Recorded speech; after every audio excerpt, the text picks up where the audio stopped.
Eh bébé, mais c'est magnifique ici là, ces petites rizières au milieu de nulle part, c'est magique ici, c'est trop beau. Oui, c'est trop beau bébé. Du coup, comme on s'est perdu là, on s'est arrêté, on a trouvé un endroit magnifique, c'est incroyable, on n'est pratiquement tout seul. Et j'ai une question à poser du coup, c'est quoi ces systèmes d'irrigation qu'il y a à Bali? On les voit souvent là, ça longe souvent les rizières, parfois les rues, les maisons, ça redistribue l'eau parfaitement, qui repart après dans les rizières ici. Qui distribue l'eau en fait, qui distribue l'eau de la montagne, c'est ça? Oui, c'est ça.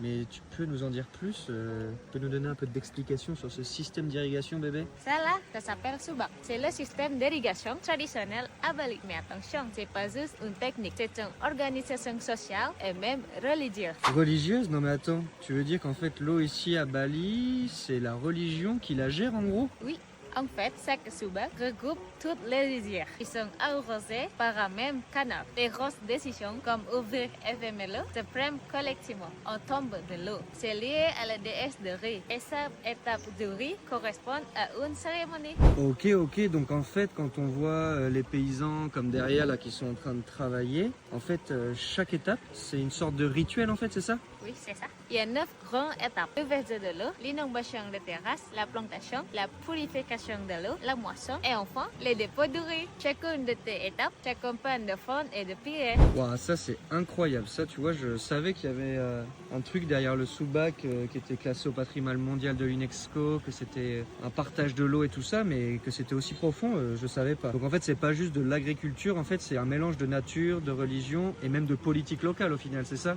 Oui, c'est ça. Et ça, du nord au sud, sans jamais assécher la rizière. Bah dis donc la bébé, c'est fascinant ce que tu me racontes. Hein. À Bali, en fait, l'eau, c'est bien plus qu'une ressource, c'est une sorte d'histoire de communauté, de culture et de spiritualité. Et ça, je trouve que c'est magique, bébé. Oui, dis-moi en commentaire si tu connaissais de Subak. Bisous.